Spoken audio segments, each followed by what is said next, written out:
For the next 100 days, I'm gonna be surviving in this new survival world with this horrible spawn. The first thing I did was try to collect some wood and try to get as far away as possible from the snowy biome, but ended up giving up and going the other way, where I did find my first glimpse of hope, which was food, along with some coal for some torches. I ended up traveling and finding my first bit of good land with some chickens and actual food, along with another abandoned pirate ship which gave very useless loot. Then I got myself a companion, which almost killed himself on the very first night. Then we both decided to travel across the ocean to find some better land to live in, but he did not make this journey. After hours of travel, we had finally found our first village, in which I looted every single thing I could find, just as every player would do. I found some more structures, none of which had any loot that was really helpful, but I did end up finding some land where I could build in. So episode 2 started off with me getting some trees and other materials to build my first starter home. So I cleared out the land and fell through the pond many times, but I ended up building the first frame. I primarily used oak wood along with some birch, but then I decided I needed to incorporate the pink from the cherry blossom trees I found before. I continued to build and of course falling through every single hole that I could find, and I was clueless, but I trusted myself in this process. I continued to make some glass panes, which were a pain in the ass, and added some lights, and just like that, most of the interior was done. Then I proceeded by furnishing the inside with chests and furnaces and everything I needed to complete my final survival home. While trying to see what my house looked like from afar, I ended up falling into this dark pond with monsters attacking me and ended up drowning, which was my first death in the survival world. I rushed to collect my loot, but there were drowned zombies and creepers everywhere. Luckily, I managed to get almost everything back. Just like that, I continued to explore the world and ended up entering my first cave. I discovered there was a mine shaft just below my house and found a bunch of chests with some diamonds in it. I continued exploring with a bunch of mobs trying to kill me and ended up just collecting a bunch of ores of all sorts. I found a bunch of chests. I always hoped that there were saddles in there, but I could never find them, and then I also ended up finding my first actual diamonds. This cave was filled with diamonds, especially next to the lava, and I ended up with a total of 21 diamonds at this point. I was really proud of my hard work and decided to throw it in the face of everyone and put them all over the chests. I decided to use the diamonds to make some tools and armor, and then my other friend Sophia R had built our first small farm. I decided to take a peaceful break and do some fishing, which I got a lot of raw cod for food. Episode 4 started off with me expanding the world and creating a bridge to connect these two landforms. I wanted to give the bridge an old rustic vibe, and I really enjoyed building this, as it also allowed me to create my first real animal farm on the other side of this land. So I started off by placing oak wood in sort of a circular pattern and then connecting them with more oak fences.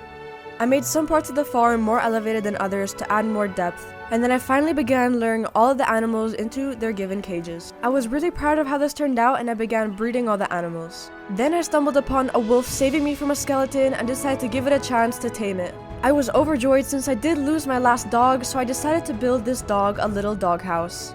Once it was finished building, I did move him in and he loved it, and that was the end of episode 4. Episode 5 started with more farming, and I also began collecting some obsidian. Somehow, underneath this ruined portal, there was actually a mob spawner, and I had never seen anything like this. The chest actually ended up having a golden apple and also some diamond horse armor. I continued collecting the obsidian so that I could create my first enchantment table and also another portal.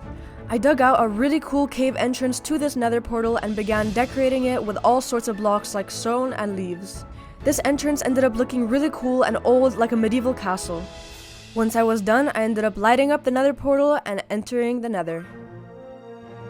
However, once I loaded up, something was wrong. The second I spawned in, the bottom portion of my screen was doubled. I tried to do everything I could to fix it, but I just couldn't, so I decided to abandon the nether and just continue on with my regular life. So I decided to build an enchantment table room right outside my house with all the books I had. But then I realized that not only were my levels quite low, I also needed more bookshelves, so I decided to expand my farm. I created this very large wheat farm right in front of my house and then began mining for more levels. I found some really cool structures and huge caves that I began exploring. I did end up finding a lot more diamonds, even though it wasn't my aim, and also proceeded to almost die multiple times. After a couple of hours of mining and also reaching 30 levels, I decided to go back to the surface.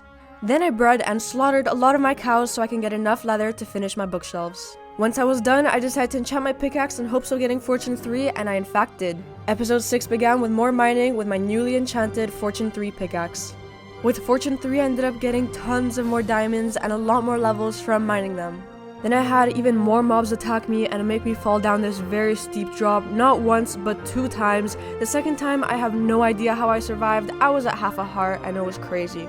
I ended up running away and continuing my adventure with finding even more diamonds. Then I foolishly returned to the spider spawner, almost died again but managed to place a torch on top. Once I returned, I made full diamond gear and more diamond tools and enchanted all of them. I was fully geared up and decided it was time to continue my adventure and discover more things in this world. I admired some scenery, found some more villages, but I was determined to find a jungle. I even discovered some of these igloos that I have never seen before. And after hours, and I mean hours of traveling, I finally found a jungle. I grabbed some cocoa beans and some bamboo, and then I finally found some parrots. I was so excited to have a pet by my side, and then I also found this cute panda. I immediately fell in love with both of them and never wanted to leave the jungle, but decided to find another parrot. As I embarked on the journey back home, I sadly discovered the horrible truth of a glitch in Minecraft that does not allow parrots to travel with you over water. I was extremely saddened and felt as though this trip was a waste of my time.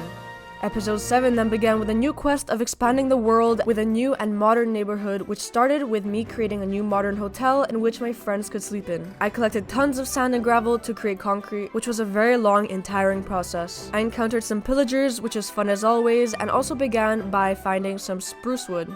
Once I finally finished collecting all these materials, I began building this ginormous hotel made out of white concrete. This was really scary as I went really high up and I was always scared of falling back down. I spent countless nights creating the frame, and once it was done, I went to collect some glass. The glass, the lights, and the doors were the last elements to complete this build. I really enjoyed making this build as I love building modern houses. And now that I was part of the creative flow, I decided to also build an armory room. To make this room special, I decided to make a hidden entrance, so it was the first time in a long time that I had used redstone.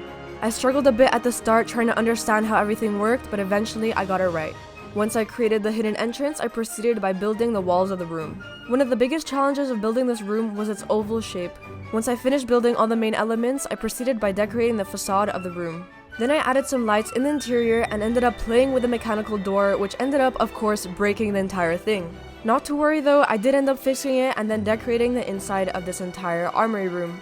And then that was the end of this build, and episode 9 begins with building a huge storage room in the middle of the entire world. I dug out a very big area and started off by adding stairs on each 4 sides. As always, I was using spruce wood stairs and a mixture of spruce wood along with its planks to create more variety. Creating all these chests ended up using way more wood than I originally anticipated, and I ended up spending hours cutting down trees. Once I was done with all 4 sides of the storage room, I continued by creating a very nice checkered pattern along the floor. I think this really brought together the entire build, and I created a nice little structure above ground too. Once I was done, I added some lights and also began sorting where I wanted everything to go in the chests. I absolutely fell in love with the storage area, and then episode 10 finally began with me finding another dog. I ended up bringing 2 other dogs home to my family and continued by exploring some more caves. I found more parts of the mineshaft that I hadn't seen before, and then I also came across the biome in which the warden lives in. I hadn't done my research about how the warden works, so I died almost multiple times trying to avoid the entire biome. I even came across even more mob spawners, and while everything was going great, this happened. I couldn't believe I died in such a stupid way, and I rushed all the way back to where I died to go recollect all my stuff. Somehow I managed to get all my stuff back without it despawning. However, I did almost die multiple times trying to get it back. There were tons of mobs everywhere around me, and all I wanted to do is get out that cave and go back home. On the way back home, I also found a trapped ravager, which I found to be comedically funny. Since I was already in a village, I decided to get some raw fish to tame these 2 super cute ocelots. I walked all the way back home to introduce them to the rest of the family, and they all loved each other. Episode 11 began with the goal of enchanting all the armor I had left to become indestructible. After breeding way more animals and also collecting wheat, I decided to go back into the caves. I didn't find anything interesting other than these glow squids, so I decided to go back to the surface and fight some mobs. After a night filled with fighting mobs, I decided to go back to the farm, in which I found out all my cows were suffocating because there were way too many of them. I repeated this process multiple times until I finally got enough levels to enchant all my armor. Once all my armor was enchanted, I decided to take any old armor and put it in my armory room. Some of my armor had better enchants than the others, but I was still overall relatively satisfied.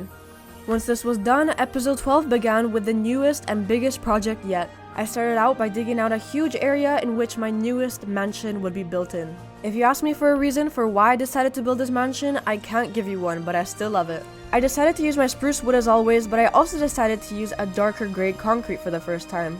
As you can see, this was a very long process with many falls and fails, but I still managed to get it done in the end. And here's just some satisfying footage of me building, and eventually even started to rain, but it's okay, we got through it. Then I got to filling all the crevices with glass panes, which is never a fun process. Then also the roof was quite a difficult process because I decided to make it kind of slanted, but then it ended up looking really good in the end. And then this last part was me making a pool because every single mansion needs a pool.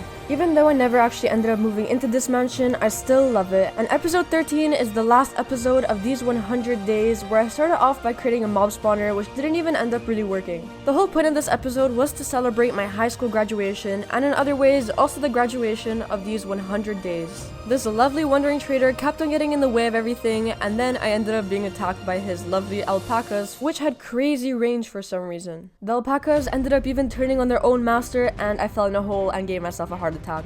I said enough was enough and then I slaughtered his animals. I know, I'm sorry I had to, but then I felt bad so I gave the wandering trader some meat. Despite my grand kind gesture, he still kept on getting in the way so yeah, he had the same fate. So I continued creating a graduation podium on which I can walk the aisle on later. Not so surprisingly, I still used my two favorite materials, some concrete and some nice spruce wood. I made the seating stands 2 different layers so you can always get the best viewing experience. And then I finished this build off by adding the chairs. Last but not least, I also crafted a lectern, which would later be placed on the stage for them to read off all the awards to all the students. Of course, me being a very humble person gave all the awards like valedictorian to myself. And just like that, the entire build was complete and it was time to start my graduation. This graduation also marks the end of this 100-day challenge, which I can now celebrate by throwing my cap off. So yeah, that marks the end of this wonderful journey in this wonderful world and all the structures that we managed to build in just 100 days. And thank you guys for all the support I've been receiving on this Let's Play series, and I really hope you guys can stay to see more. So have a great day, and bye guys!